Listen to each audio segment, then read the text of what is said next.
ওরে যেদিন আজরাইল আসিয়া ধরবে, ওরে রুহুটা নিয়ে যখন আজরাইল চলিয়া যাবে, ওই সাদা কাপড়ে যেদিন ডুববে রে যুবক, সাদা কাফনে এখন একা হয়ে যাবি। ওই বাঁশবাগানে কবরে যখন রাখবে, একা একা শুয়ে থাকবি, দেখবি মা নাই বাবা নাই, কই আমার মা, কই আমার বাবা, কই আমার টাকা, কই আমার ক্ষমতা। ওই অন্ধকার কবরে এখন তুমি একার কেউ নাই। ওই অন্ধকার কবরে মাটি দিয়া যখন সবাই চলে যাবে, এতদিন আমার মা, আমার বাবা, আমার বাড়ি, আমার গাড়ি, আমার ছেলে, আমার মেয়ে, এখন তো দেখি কেউ আমার না, কেউ আমার না, কেউ আমার না, কেউ আমার না। আসলে সবাই আমারে বিদায় দিয়ে আরামে ঘুমায়, সবাই আমারে কবরে রাইখা আরামে খায়। ওই অন্ধকার কবরে দেখলাম আমার মালিক,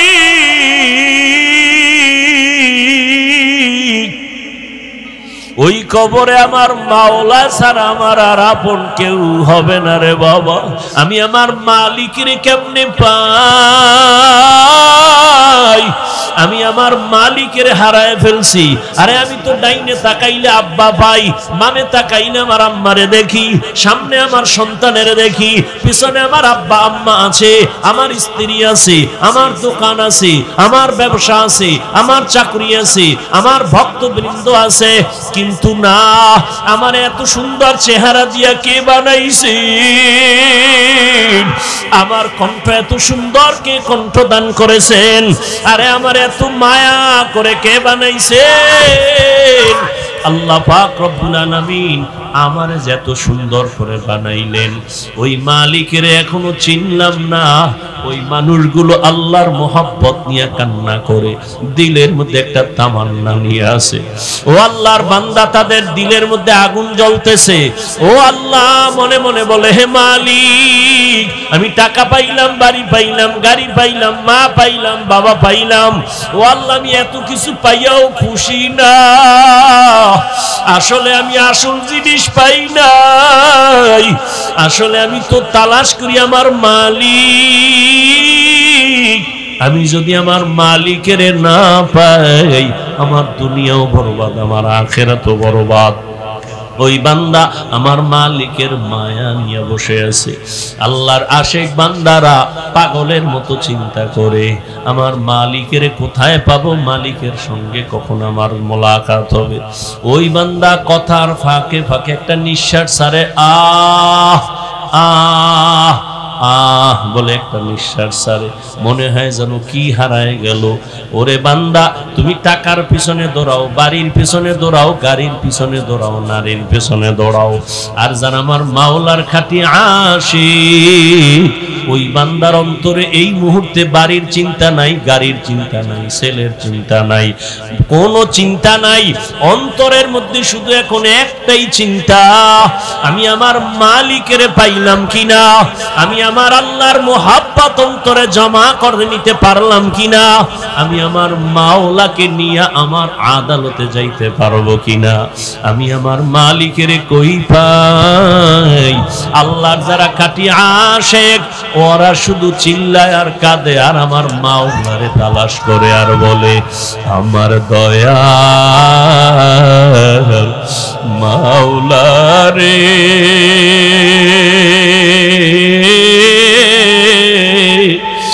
আমার দয়ার মাবুদ রে, কোথায় গেলে পাইব ঠিকানা, তোমাকে বুঝি আমি পাই না। বলো না, আমার দয়া মাওলা রে,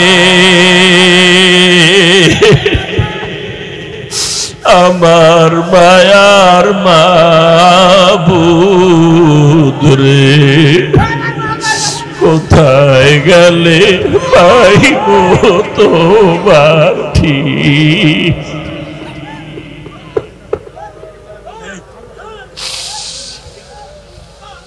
তোমাকে পাইবার আশে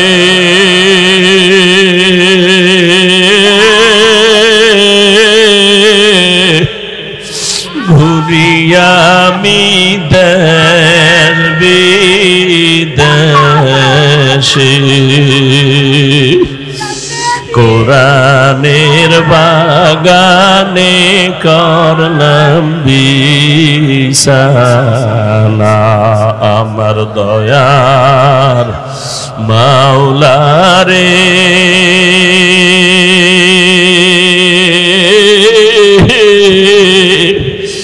আমার দয়ার মাবুদ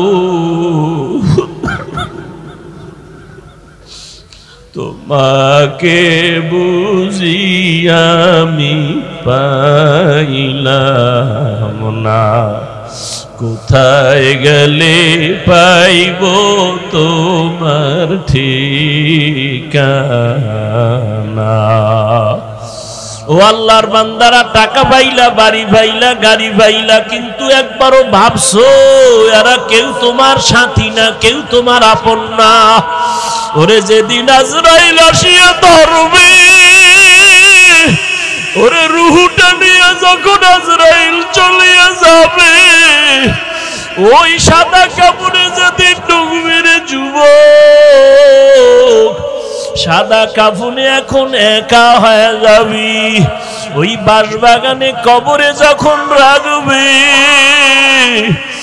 একা একা শুয়ে থাকবি দেখবি মা নাই বাবা নাই কই আমার মা কই আমার বাবা কই আমার টাকা কই আমার ক্ষমতা ওই অন্ধকার কবরে এখন তুমি একার কেউ নাই ওই অন্ধকার কবরে মাটি দিয়া যখন সবাই চলে যাবে এতদিন আমার মা আমার বাবা আমার বাড়ি আমার গাড়ি আমার ছেলে আমার মেয়ে এখন তো দেখি কেউ আমার না কেউ আমার না কেউ আমার না কেউ আমার না আসলে সবাই আমারে বিদায় দিয়ে আরামে ঘুমায় সবাই আমারে কবরে রাইখা আরামে খায় ওই অন্ধকার কবরে দেখলাম আমার মালিক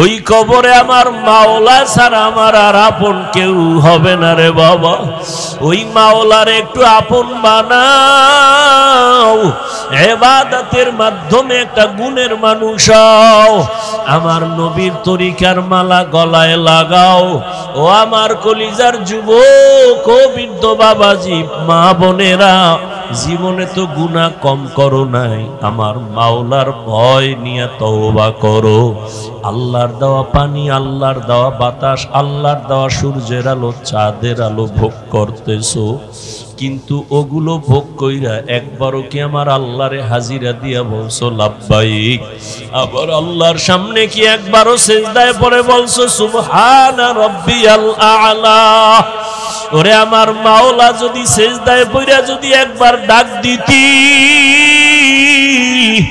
আমার মাওলা কুদরতি পা তোর কপালের নিচে ঢুকায় দিয়া বলতো বান্দা আয় আয় জীবনে যত গুনাহ করছো তওবা কর আমি maaf করে দিব আমার দরজা ছাড়িয়া কই যাবি আর দরজা নাই যেখানে যাবি জাহান্নামের আগুন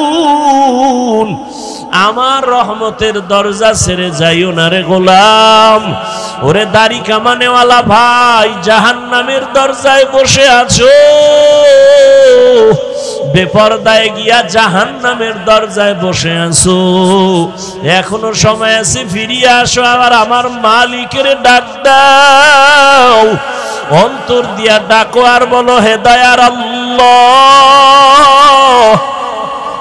জীবনে তো কত নামাজ ছাড়লাম দাড়ি কাটলাম বেপরদায় চললাম মন মতো গুনাহ করেছি মা বাবার সাথে বেয়াদবি উলামায়ে কেরামের সাথে বেয়াদবি মুরব্বিদের সাথে শিক্ষকের সাথে বেয়াদবি আল্লাহর কাছে মনে মনে বলো, আল্লাহ মরিয়া গেলে তো তুমি ছাড়া আমার আর আপন কেউ হবে না।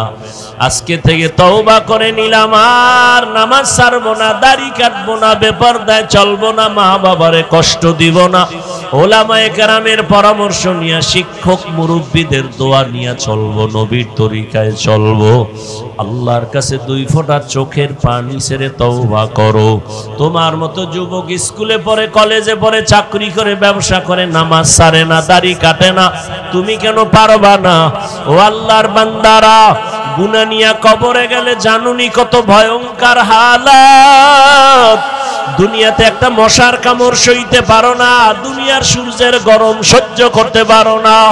ওরে গুনাহ নিয়ে বেনামাজি অবস্থায় তওবা না করে যদি মরিয়া যাও, ওই কবরে 2 পার্শ্বের মাটির চাপ, ওই কবরে জাহান্নামের আগুনের গরম, সাপ বিচ্ছুর কামড় কেমনে সহ্য করবা? আল্লাহকে মনে মনে বলো, আর চোখের পানি ছেড়ে কাঁদো, আর বলো, আল্লাহ আর নামাজ ছাড়বো না, আর দাড়ি কাটবো না, বেপরদায় চলবো না। ও দয়ার মালিক, এই ময়দানে তাকায় দেখেন আপনার গোলামরা কেন আসছে, বালুর ভিতরে বসে কি চায়। আয় আল্লাহ, একজনকেও খালি ফিরাইয়া দিয়েন না। আয় আল্লাহ, সবাইকে তওবাওয়ালা জিন্দেগি দান করেন। আয় আল্লাহ, নবীর আদর্শের উম্মত বানায় দেন। আপনার মারিফত আমাদের সিনার মধ্যে দান করেন, মারিফতের নূর দিয়া সিনাটা ভরপুর করে দেন। আয় আল্লাহ, গুণের মানুষ হওয়ার তৌফিক দান করেন, আমিন। কিছু মানুষ আছে বংশগত মানুষ। বংশগত মানুষ মানে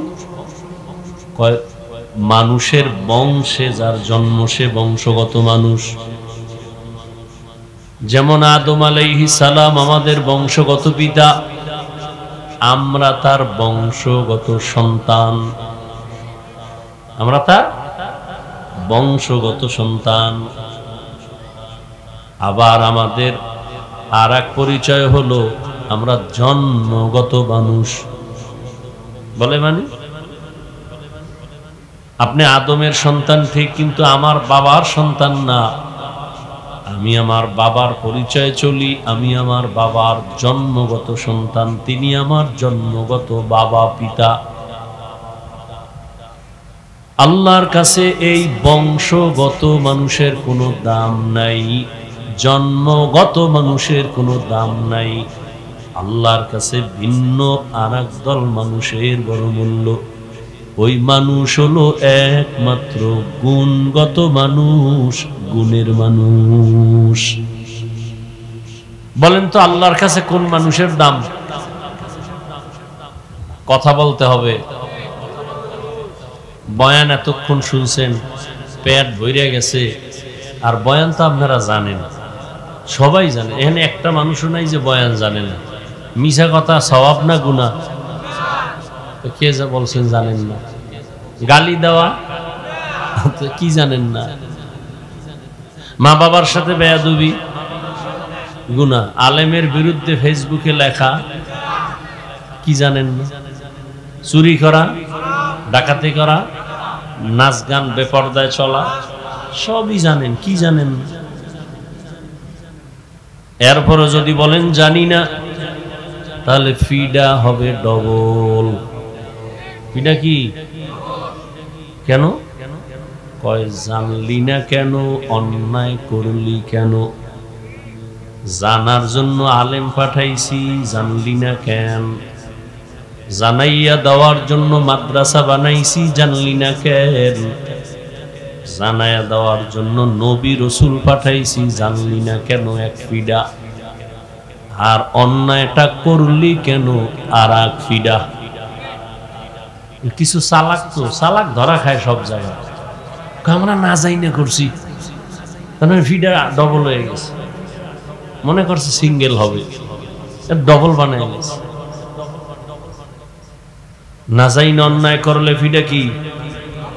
যাই না করলে সিঙ্গেল। যাই না করলে কি? সিঙ্গেল। তবে সিঙ্গেলটার ওজন কিন্তু অনেক বেশি। যাই না শুই না এত বড় পাপ মনে করলে। তো আল্লাহর আদালতে একমাত্র গুণগত মানুষের দাম, বংশগত মানুষের কোনো মূল্য নাই, জন্মগত মানুষের কোনো মূল্য নাই। আপনাদের এই কি বাজার, এটা পাগলা বাজারে কুত্তা আসেনি? আছে? রাস্তায় ঘুরে একটা কুকুরেরও কোনো দাম নাই, কিন্তু যেই কুকুরের গলায় মালিকের শিকল লাগানো ওই কুকুর বড় দামি। ঠিক? খোলা আকাশে পাখি উড়ে, একটা পাখিরও কোনো দাম নাই, যেই পাখি মালিকের খাঁচার ভেতরে আটকানো ওই পাখির বড় দাম। রাস্তায় কুত্তা একটা ভিডিও মাইরে লাইছে, কোনো টেনশন নেই, কিন্তু মালিকের শিকলের কুত্তা মারলে মামলা হয়ে যাবে। ঠিক নি? জঙ্গলের ভেতরে হাজারো প্রাণী আছে, কোনো দাম নাই, কিন্তু চিড়িয়াখানায় যাবেন, ওখানে বাঘ আছে, বাঘের দাম। ওখানে বন্য মানুষ আছে, দাম, দেখতে টাকা লাগবে, টিকিট লাগবে।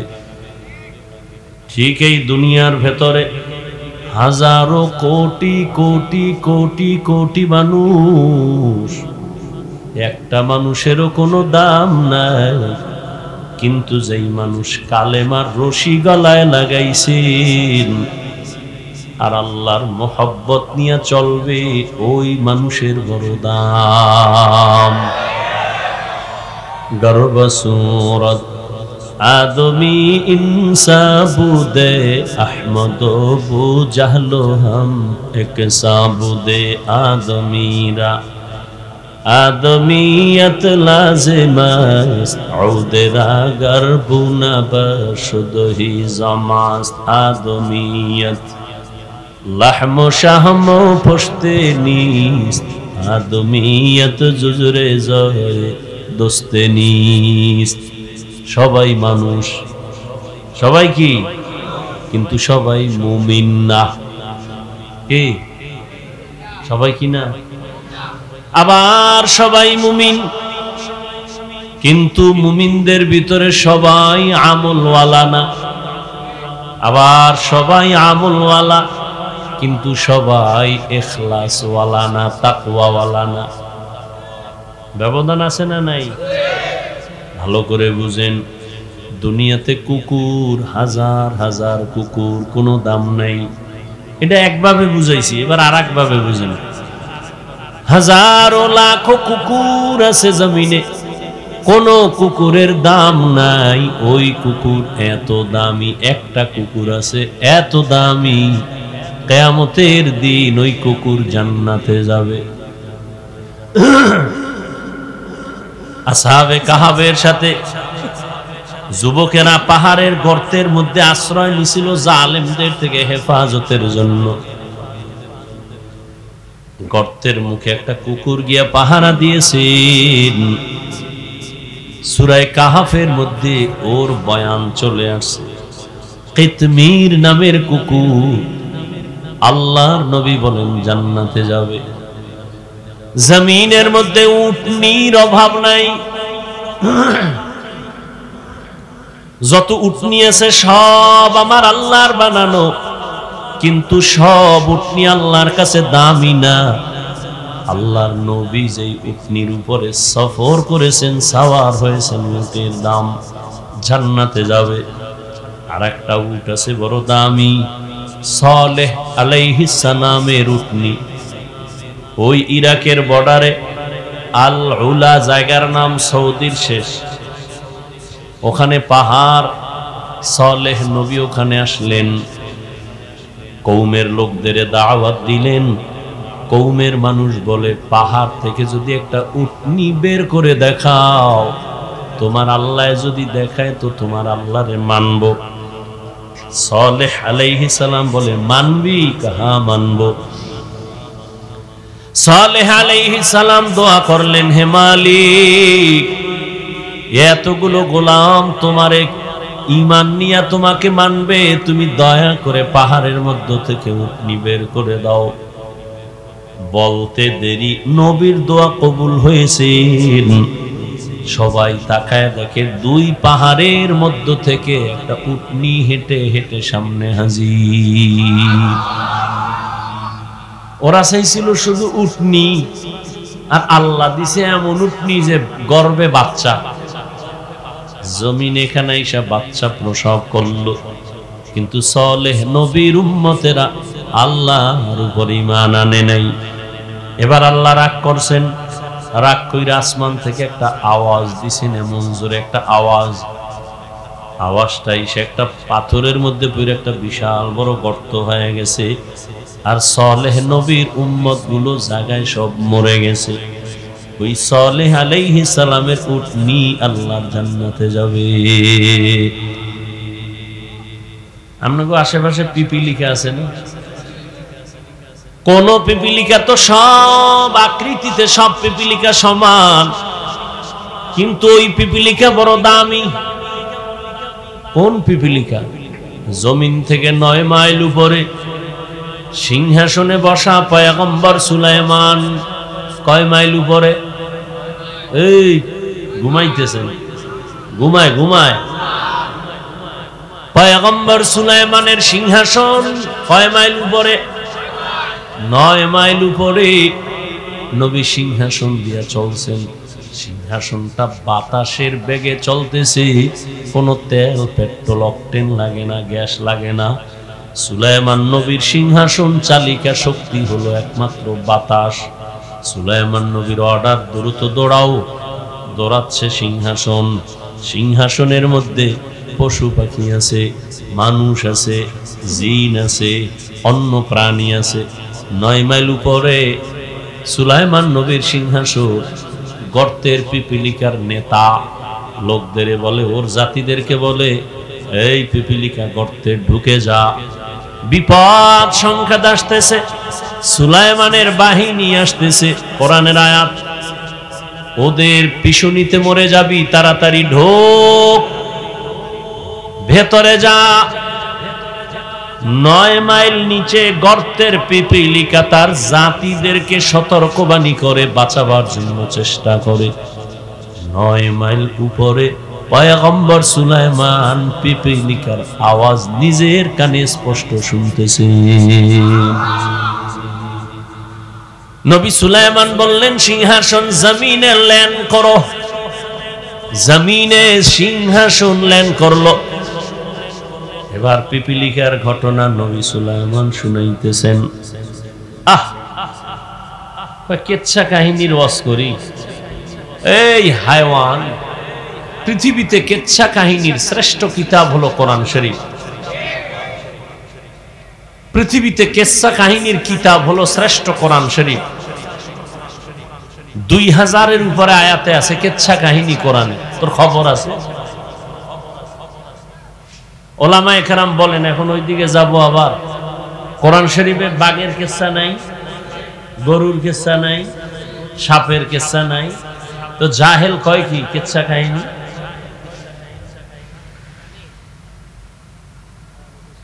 মান্দার গাছ চিনেননি? কাটাওয়ালা, এটা লাগায় কেউ আম চাইলে হবে? তো বেনামাজির ঘরে নামাজি আসা খুব অস্বাভাবিক। বেয়াদবের ঘরে আদবওয়ালা তৈরি হওয়া খুব কষ্ট। আল্লাহ হেদায়াত দান করেন। একটা কথা বলি, মনে রাখেন, পারলে লেখে আর টানায় রাখেন। আল্লাহ যদি কারো উপরে রাগ করেন, বেজার হন, তার প্রথম পরিচয় সে আলেমের বিরোধিতা করবে। আলেমের বিরোধিতা করা এটা প্রথম পরিচয় যে আল্লাহ তার উপরে অসন্তুষ্ট, বেজার। আর আমি তো সারা বাংলাদেশে বলি, যারা ওলামায়ে কেরামের বিরুদ্ধে লেখালেখি করে মানুষের কাছে ছোট করার জন্য, এরা মা বাবার অভিশপ্ত সন্তান। একটাও মা বাবার আদরের সন্তান না, সবগুলো মা বাবার অভিশপ্ত সন্তান। উনি মরার আগে ধ্বংস হয়ে যাবে, খালি চোখে তাকায় দেখবেন। কারণ সব জায়গায় বেয়াদবি, চালাকি আর মাস্তানি চলে না। সুলাইমান নবী পিপিলিকার আওয়াজ শুনলেন।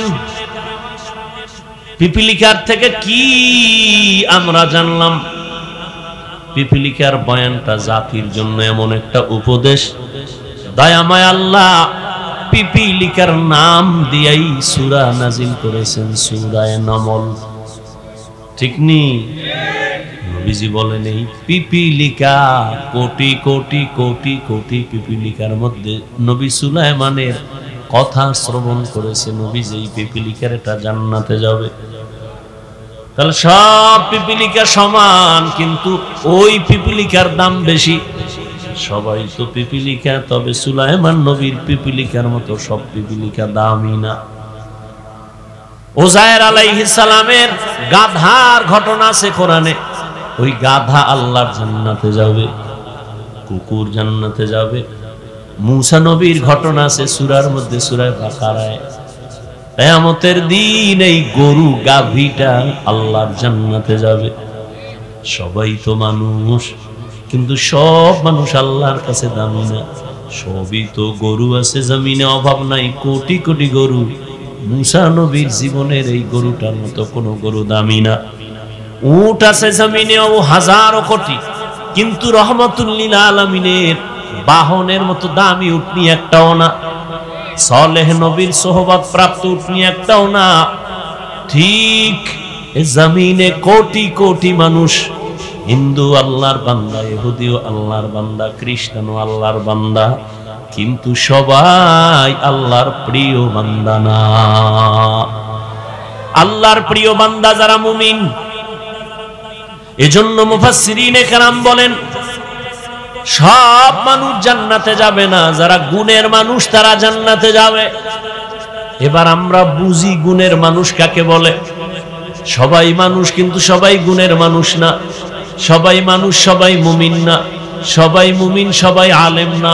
সবাই আলেম, তবে সবাই মুফতি না। সবাই মুফতি, কিন্তু সবাই মুহাদ্দিস না।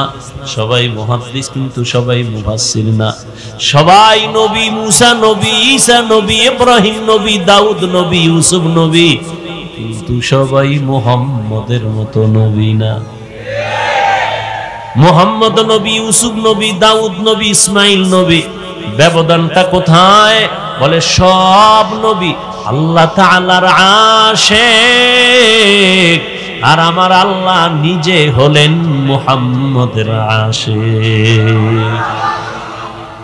ইমামুল আউয়ালিন আল আখিরিন, বহরে সাদকা রাহমাতাল লিল আলামিন, সাইয়্যিদুল কাউনাইন খাতমুল মুরসালিন, আখিরামত বুদে ফখরুল আউয়ালিন। সবাই নবী, সবাই মুহাম্মদের মতো না। বুঝেন না? সবাই তো মানুষ, কিন্তু সবাই গুণের মানুষ না। গুণের মানুষ কারা? ভালো করে বুঝবেন।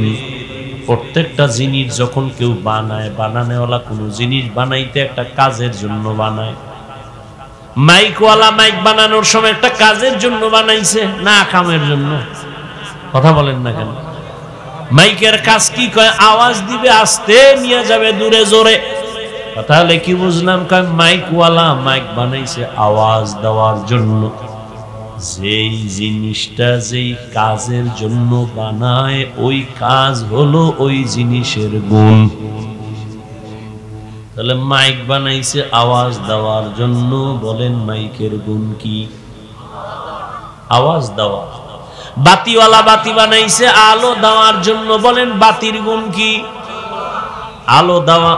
ঘড়িওয়ালা ঘড়ি বানাইছে টাইম ঠিক মতো দেওয়ার জন্য, বলেন ঘড়ির গুণ কি? পাখাওয়ালা পাখা বানাইছে বাতাস দেওয়ার জন্য, বলেন পাখার গুণ কি? মাইক যদি আওয়াজ না দেয়, বলবে এটারে ভেঙ্গে ফেল, এটা গুণের মাইক না। বাতি যদি আলো না দেয়, বলবে এটারে ভেঙ্গে ফেলে, ওটা গুণের বাতি না। যদি পাখায় বাতাস না দেয়, বলে এটারে ভেঙ্গে ফেলে দাও, এটা গুণের পাখা না। কি বুঝলেন? আবার বুঝেন, যেই জিনিসটা বানানেওয়ালা কোনো কাজের জন্য বানায়, ওই কাজটাই হলো ওই জিনিসের গুণ। এবার বলেন, মানুষ নামের জিনিসটা আমার মালিক কেন বানাইছেন? বিড়ি টানার জন্য? আলেমের বিরোধিতা করার জন্য? ওয়ামা খালাকতুল জিন্ন জিন্না ওয়াল ইনসা ইল্লা লিয়াবুদুন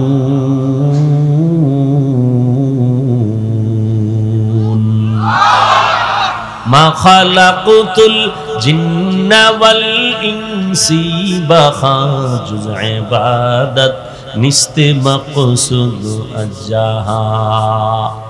আল্লাহ বলেন আমি মানুষ আর জিন বানাবার একমাত্র কারণ ইবাদত। কি? কার ইবাদত? আল্লাহর নামটা জবানে আসে না? কার ইবাদত? আর আল্লাহর নাম আসবে কিভাবে? যেই জমানে সারাদিন মিথ্যা গীবত গালি, ওখান থেকে আল্লাহর নাম আসতে তো একটু সময় লাগে। কথা ঠিক নি? জিন্দেগি মে বন্দেগি তু করনা হে, জিন্দেগি মে বন্দেগি তু করনা হে, জিন্দেগি বে बंदगी शर्मिंदा है, जिंदगी बे बंदगी शर्मिंदा है। दुनिया में हो दुनिया का तालबगार न हो,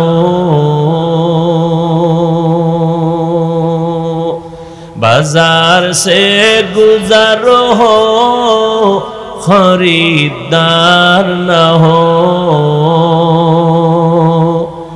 ये दुनिया एक मिसल कागज़ फूल है, ये दुनिया एक मिसल कागज़ फूल है। जिंदगी में बंदगी तू करना है, जिंदगी में बंदगी तू करना है, जिंदगी बे बंदगी शर्मिंदा है, जिंदगी बे बंदगी शर्मिंदा है। आए थे हम कुछ न कुछ खरीदने को, जैसे हो रोशन मेरे कल्बो रूहो। आए थे हम कुछ न कुछ खरीदने को, जैसे हो रोशन मेरे कल्बो रो, वरना कोई चारा दो जहां में नहीं, वरना कोई चारा दो जहां में नहीं। जिंदगी में बंदगी तू करना है, जिंदगी में बंदगी तू करना है, जिंदगी बे बंदगी शर्मिंदा है, जिंदगी बे बंदगी शर्मिंदा है। जिंदगी में बंदगी कुन बंदगी, बंदगी बे जिंदगी शर्मिंदगी। কষ্ট হয় আপনাদের? আর একটু থাকবেন? আল্লাহ কবুল করুন। হ্যাঁ, যেই জিনিসটা যেই কাজের জন্য বানানোওয়ালা বানায়, ওই কাজ হলো ওই জিনিসের গুণ। আল্লাহ মানুষ বানাইছেন কেন বলেন?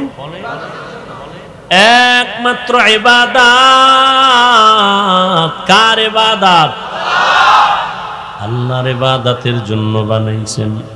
তাহলে কি বুঝলেন মানুষের গুণ কি? ইবাদত করা। অতএব যেই মানুষটার মধ্যে আল্লাহর ইবাদত নাই সেটা মানুষ ঠিক, তবে গুণের মানুষ না। আর যে গুণের মানুষ হবে না ওই বান্দা জান্নাতও পাবে না। গরবা সুরত আদমি ইনসাবুদে আহমদ বু জাহলো হামিক সাবুদে আদমিয়ত লাহমু শাহম পুশতে নিস আদমিয়ত জুজরে যায় দোস্তে নিস। সবাই আল্লাহর বান্দা, তবে প্রিয় বান্দা না। হিন্দু আল্লাহর বান্দা, প্রিয় বান্দা না। ইহুদি আল্লাহর বান্দা, প্রিয় বান্দা না। খ্রিস্টান আল্লাহর বান্দা, প্রিয় বান্দা না। আখিরি নবীর উম্মত আমরা, বান্দা বটে তবে আল্লাহর প্রিয় বান্দা। আল্লাহ বলেন আমি গুণের মানুষকে জান্নাত দিব, যারা গুণের মানুষ না। বংশগত মানুষ হলে জান্নাত পাবে না, জন্মগত পরিচয় মানুষ হলে জান্নাত পাবে না। একমাত্র গুণের পরিচয় মানুষ জান্নাত পাবে। মানুষের গুণ হলো ইবাদত করা। কার ইবাদত? ইবাদত মানে সারা রাত যায় নামাজে তাসবিহ টানো, দিনের বেলা রোজা রাখো। হ্যাঁ না, মানুষ তুমি দুনিয়াতে আসা থেকে মৃত্যু পর্যন্ত যা করবা, যা বলবা সব হলো ইবাদত। খানা খাও ইবাদত, ঘুমাও ইবাদত, বাজার করবা ইবাদত। বান্দা তুমি কাউকে মোহব্বত করবা ইবাদত, কাউকে দুশ্মন মনে করো ইবাদত, হাসবা ইবাদত, কান্না করবা ইবাদত। তবে এগুলো মন গড়া না, দুইটা শর্তের বিনিময়ে। আমি যা করব, যা বলবো, এক নাম্বার শর্ত হলো রেজা বিল কাজা, দ্বিতীয় শর্ত হলো তরিকায়ে রাসূল। আপনি আমি যা করব, যা বলবো সব হবে আমার আল্লাহর খুশির জন্য, নবীর তরিকায়। কার আদর্শে? লাকাদ কানা লাকুম ফি রাসূলিল্লাহি উসওয়াতুন হাসানাহ। রহমতের নবীর মধ্যে আছে উত্তম আদর্শ। তুমি নামাজ যদি পড়ো নবীর তরিকায় পড়ো, ইবাদত নবীর তরিকায়। বাথরুমে যাবা ইবাদত, নবীর আদর্শ মেনে পানি পান করো ইবাদত, নবীর তরিকা মেনে আদর্শ মেনে ঘুমাও ইবাদত, নবীর আদর্শ মেনে কাউকে বন্ধু মনে করো ইবাদত, নবীর আদর্শ মেনে কাউকে দুশমন মনে করো ইবাদত, নবীর আদর্শ মেনে হাসি দাও ইবাদত, নবীর আদর্শ মেনে কান্না করো ইবাদত। নবীর তরিকা বাদ দিয়া নামাজ পড়লেও ইবাদত হবে না। নবীজির তরিকা আদর্শ বাদ দিয়ে বান্দা রোজা রাখবা, ইবাদত হবে না। ও যুবক, একটু আমাকে জবাব দাও, আমার নবীজির আদর্শ থেকে দামি আর আদর্শ কারো কাছে আসেনি? যদি কেউ দাঁড়ায় বলতে পারো হাফিজ ভাই, মদিনার নবীর আদর্শ থেকে শেখ মুজিবুর রহমান সাহেবের আদর্শ বড় ভালো, আল্লাহর জাতের কসম আমি নবীরটা বাদ দিয়া শেখ মুজিবেরটা নিব। কেউ যদি দাঁড়ায় বলতে পারো মদিনার নবীর আদর্শ থেকে জিয়াউর রহমান সাহেবের আদর্শ ভালো, আমি মদিনার নবীরটা বাদ দিয়া জিয়া সাহেবেরটা নিব, পারবি? ওরে বাবা, জিয়া কেন, শেখ মুজিব সাহেব কেন? এই জমিনে আরো কত পণ্ডিত ছিল। আব্রাহাম লিঙ্কনের আদর্শ, মাও সেতুনের আদর্শ, লেনিনের আদর্শ, কার্ল মার্ক্সের আদর্শ। এক কথায় জবাব, দুনিয়াতে সব আদর্শগুলো হলো নাপাক, একমাত্র মদিনাওয়ালা নবীর আদর্শই হলো পাক। নবীর আদর্শ কেমন পাক? আর দুনিয়ার সব মানুষের আদর্শ কেন না পাক? দুনিয়ার মানুষ আদর্শ বানায় গেছি, আইয়া আইয়া একদল কয়ডারে পরিবর্তন করো, সংশোধন করো। কিন্তু আল্লাহ যে নবীর দিয়ে আদর্শ দিছেন, কিয়ামত পর্যন্ত কোনো পরিবর্তন লাগবে না। নবীর আদর্শ কত সুন্দর। আঙ্গুলের নখগুলো কেমনে কাটবা সেখানেও নবীর আদর্শ আছে, কেমনে নখ রাখবা সেখানে নবীর আদর্শ, কেমনে তুমি টুপি পরবা নবীর আদর্শ, কেমনে জুতা পরবা এখানেও নবীর আদর্শ আসেনি? আর কোন পণ্ডিতের আদর্শের মধ্যে জুতা পরার নিয়ম আসেনি? আছে? নাই। ঘরে ঢুকবা কেমনে, নবীর আদর্শ। বের হইবা কেমনে, নবীর আদর্শ। খানার লোকমা কেমনে মুখে দিবা, নবীর আদর্শ। পানি কেমনে পান করবা, নবীর আদর্শ। পৃথিবীর আর কোন পণ্ডিতের এইরকম আদর্শ নাই যে কেমনে পানি পান করব। সরকারি অর্থ মন্ত্রণালয় থেকে আপনাদের পাগলা এলাকায় মাদ্রাসায় 100 টন গম দিল, চাল দিল, ডাল দিল, এগুলি ভাত পাকায় খাবি।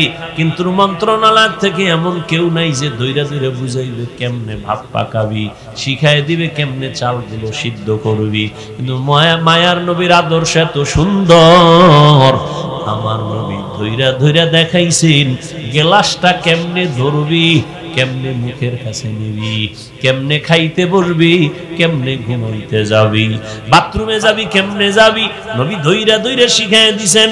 মক্কার মুশরিকরা কয় কেমন নবী বাথরুমের নিয়ম শিখায়, কয় শুধু নিয়ম না, বাথরুমে গিয়া কেমনে বসবা এটাও নবী শিখায়। কয় কেমনে বসবা, বাথরুমে গিয়া হাঁটুর উপরে কাপড় উঠানো যাবে না, এমনে বসবা, বাম পায়ের উপরে ভর করে বসবা, এটা নবীর আদর্শ সুন্নত। ডান পায়ে ভর করবা না, বাম পায়ের উপরে ভর করে বসবা। টিস্যু ঢিলাকুলুক ব্যবহার করবা। এরপরে ঢুকার আগে দোয়া পড়বা। খালি মাথায় বাথরুমে যাবা না, খালি পায়ে বাথরুমে যাবা না, ব্রেন কমে যাবে। দোয়া ছাড়া ঢুকবা না, কারণ সব শয়তানের আড্ডা হলো বাথরুম। জিন্নাতেরা বাথরুমে থাকে, নবীর আদর্শ আছে। একজন পণ্ডিতের আদর্শ দেখা যে বাথরুমে কেমনে ঢুকবে নিয়ম আছে। ওর বাথরুমের নিয়ম নাই, ও মানুষের কি দেখাই। ও ডান হাতে বিড়ি টানে, বাম হাতে চা টানে, আদর্শ। হ্যাঁ, আর আমার মায়ার নবী,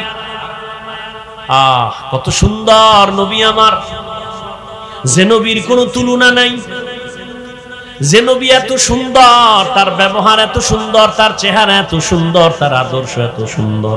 1500 বছর পর আজকে পাগলার বালুর মাঠের মধ্যে নজর করে দেখো, এখানে খানার চিন্তা নাই, ঘুমানোর চিন্তা নাই, বসারও কোনো জায়গা নাই। মানুষগুলো বালুর উপরে বসে আছে টাকার লোভে। না, কেউ যদি বলতো তোরে 500 টাকা দিব, তারপরে বালুর মধ্যে বসতো না। আর এই মানুষগুলো বালুর উপরে বসে আছে, ময়লা নিয়ে বসে আছে, কোনো চিন্তা নাই। মানুষ কান্না কান্না হালাত।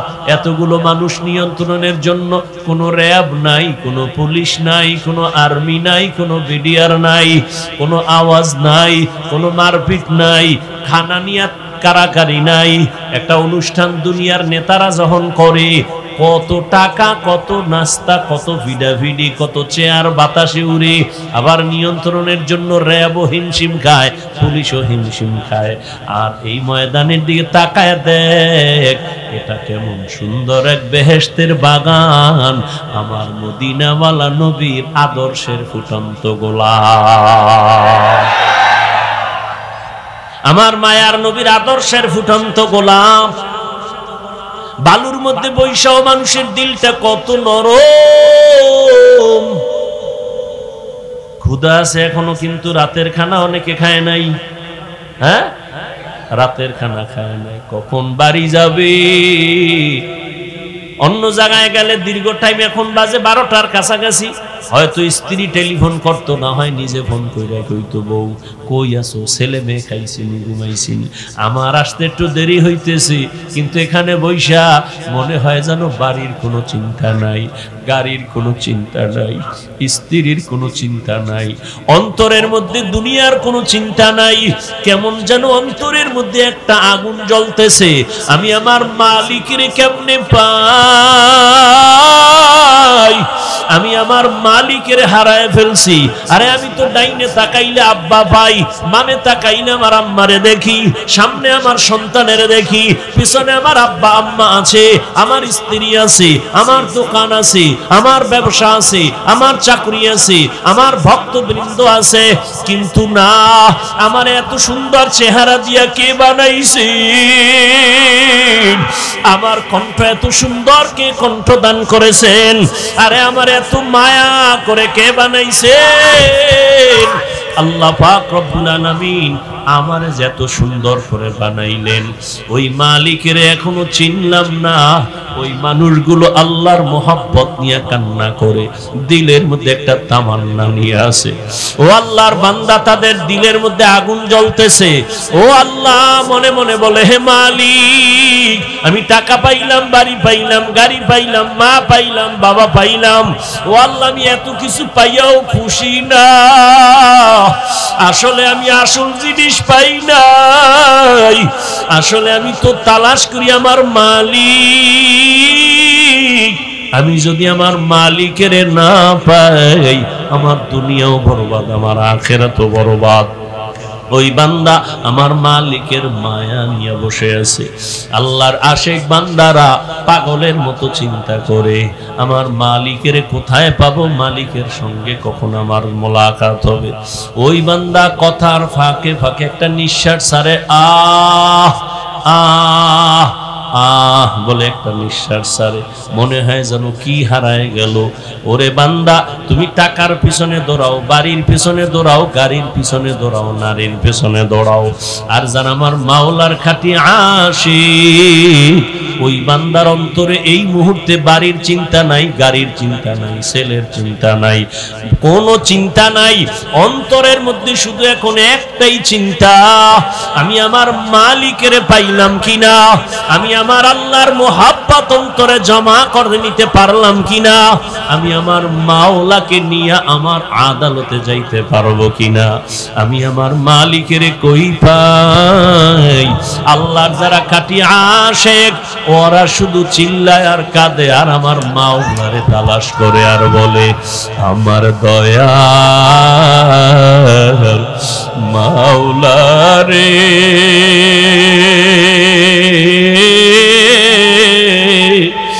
আমার দয়ার মাবুদ রে, কোথায় গেলে পাইব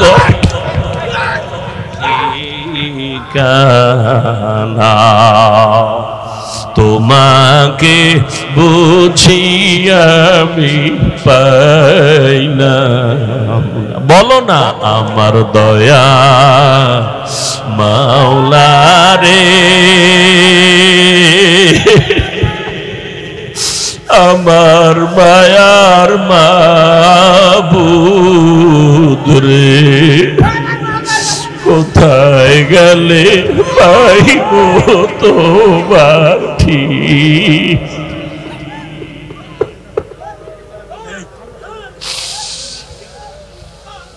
তোমাকে পাইবার আশে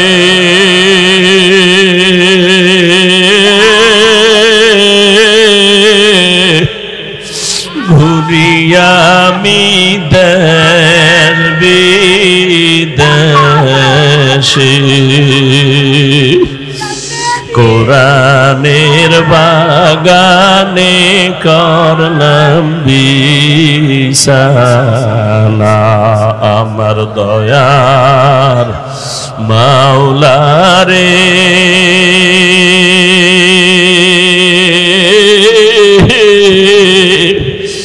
আমার দয়ার মাবুদ,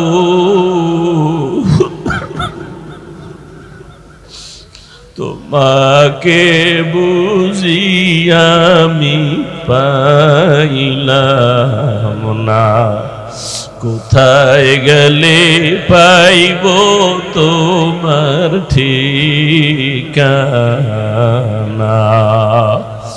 ও আল্লাহর বান্দারা, টাকা পাইলা, বাড়ি পাইলা, গাড়ি পাইলা, কিন্তু একবারও ভাবছো এরা কেউ তোমার সাথী না, কেউ তোমার আপন না। ওরে যেদিন আজরাইল আসিয়া ধরবে, ওরে রুহুটা নিয়ে যখন আজরাইল চলিয়া যাবে, ওই সাদা কাপড়ে যেদিন ডুববে রে যুবক, সাদা কাফনে এখন একা হয়ে যাবি। ওই বাঁশবাগানে কবরে যখন রাখবে, একা একা শুয়ে থাকবি, দেখবি মা নাই, বাবা নাই, কই আমার মা, কই আমার বাবা, কই আমার টাকা, কই আমার ক্ষমতা। ওই অন্ধকার কবরে এখন তুমি একার কেউ নাই।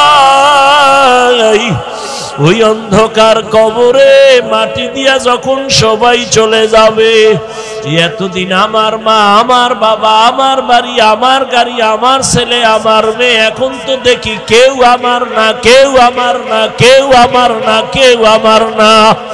আসলে সবাই আমারে বিদায় দিয়ে আরামে ঘুমায়, সবাই আমারে কবরে রাইখা আরামে খায়। ওই অন্ধকার কবরে দেখলাম আমার মালিক,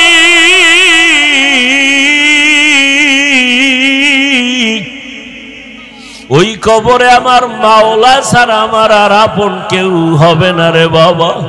ওই মাওলার একটু আপন বানাও, এবার